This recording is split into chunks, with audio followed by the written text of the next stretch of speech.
کلمہ پڑھنے سے پہلے جو میں نے نیکی کی تھی، کیا اللہ رب العزت اس کا بھی صلہ مجھے عطا کرے؟ جب اتنی بات کہی، میرے مصطفیٰ نے ارشاد فرمایا، اے ساسا یار بتا تو صحیح، تو نے کلمہ پڑھنے سے پہلے، اسلام میں آنے سے پہلے ایسی کون سی نیکی کی تھی جس کی وجہ سے تیرے آنکھوں میں آنسو آ گئے ہیں، جس کی وجہ سے تو رو رہا ہے؟ تب حضرت ساسا بن ناجیہ رضی اللہ تعالی عنہ فرماتے ہیں، یا رسول اللہ صلی اللہ علیہ وسلم، میرے 2 اونٹ جنگل میں کھو جاتے ہیں، میں اونٹوں کو تلاش کرنے کے لیے جنگل میں نکل جاتا ہوں۔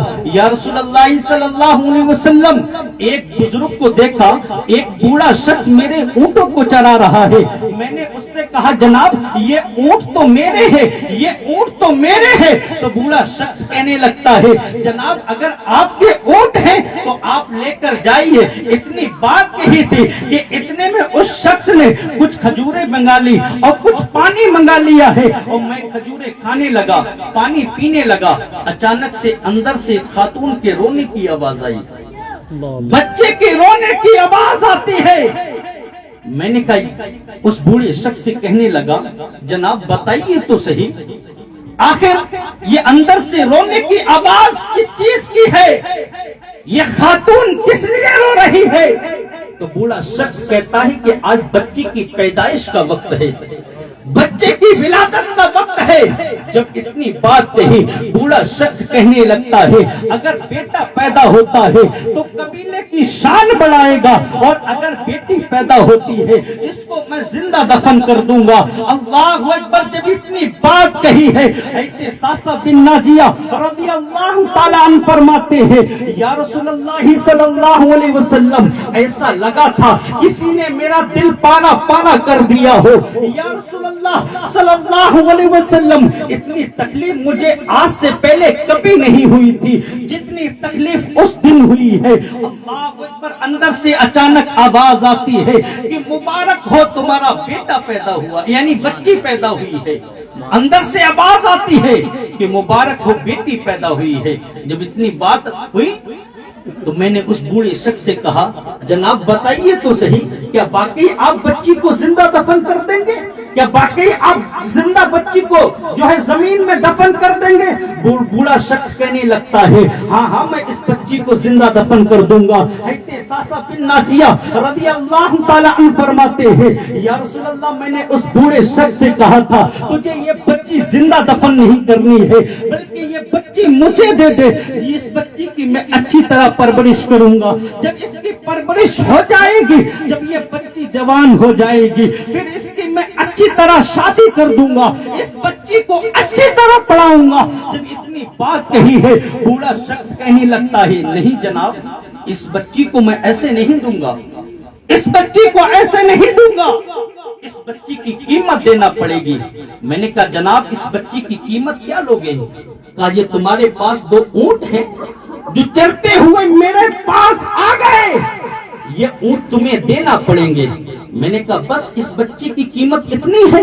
کہا ہاں۔ کہا تیسرا یہ اونٹ جس اونٹ پر تم سوار ہو کر آئے ہو، میں نے اس بوڑھے شخص سے کہا یہ اونٹ تو لے لے اور تیسرا اونٹ بھی تو لے لے، لیکن بچی کو مجھے دے دے۔ اللہ اکبر! حضرت ساسا بن ناجیہ رضی اللہ تعالیٰ عنہ فرماتے ہیں، یا رسول اللہ صلی اللہ علیہ وسلم، اس بچی کو جیسے ہی میں نے گود میں لیا ہے، اس بچی نے ہماری طرف مسکرایا ہے۔ یا رسول اللہ ایسا لگا تھا کہ کائنات کی ساری خوشیاں ہماری جھولی میں سمجھ کر آ گئی ہو۔ یا رسول اللہ مجھے اس سے پہلے کبھی اتنا سکون نہیں ملا تھا، اتنا قرار نہیں ملا تھا، اتنا سکون نہیں ملا تھا۔ یا رسول اللہ میں اس بچی کو گھر پر لے کر آ جاتا ہوں اور میں نے اس بچی کو اپنے محل میں رکھنا شروع کر دیا، اور میں نے ان قبیلوں کو تلاشنا شروع کر دیا جن قبیلوں میں زندہ بچیوں کو دفن کر دیا کرتے تھے، جن قبیلوں کے اندر بچیوں کو زندہ دفن کر دیا کرتے تھے۔ یا رسول اللہ صلی اللہ علیہ وسلم، اس طرح میں نے 360 بچیوں کو جو ہے جمع کر لیا تھا۔ میرے محل کے اندر 360 بچیاں پرورش پا رہی تھی۔ اللہ اکبر! اس طرح نیکی کا چسکا پڑ جاتا ہے۔ اتنی بات کہی ہے، میرے مصطفیٰ کریم کی